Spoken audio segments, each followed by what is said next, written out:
প্রিয় ছাত্রছাত্রীবৃন্দ, বাঁকুড়া বিশ্ববিদ্যালয়ের অন্তর্গত সমস্ত ছাত্রছাত্রীদের আমার চ্যানেলে স্বাগত জানাই।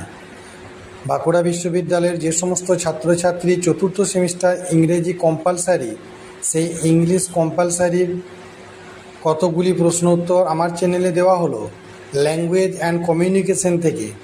এই এমসিকিউ প্রশ্ন উত্তরগুলি তোমরা ভালোভাবে পরীক্ষার আগে দেখে নিও, সেই সঙ্গে নোটস করে নিও। আর সেই সঙ্গে আমার চ্যানেলে নতুন হয়ে থাকলে চ্যানেলটিকে সাবস্ক্রাইব করে দিও এবং অল নোটিফিকেশানটি অন করে রেখো। এই প্রশ্নোত্তরগুলি দেখার সাথে সাথে আমার চ্যানেলটিকে বেশি বেশি করে শেয়ার করে দিও, যাতে অন্যান্য ছেলেমেয়েরাও এই প্রশ্নোত্তরগুলি পেতে পারে। ফোর্থ সেমিস্টারের আরও প্রশ্ন উত্তর আমার চ্যানেলে দেওয়া আছে, যেগুলি তোমরা সার্চ করলে পাবে। আরও অন্যান্য বিষয়ের প্রশ্ন উত্তর খুব শীঘ্র আমার চ্যানেলে দেওয়া হবে। আরও প্রশ্ন উত্তর পেতে আমার চ্যানেলটির সঙ্গে থেকো। My channel all suggestion creative.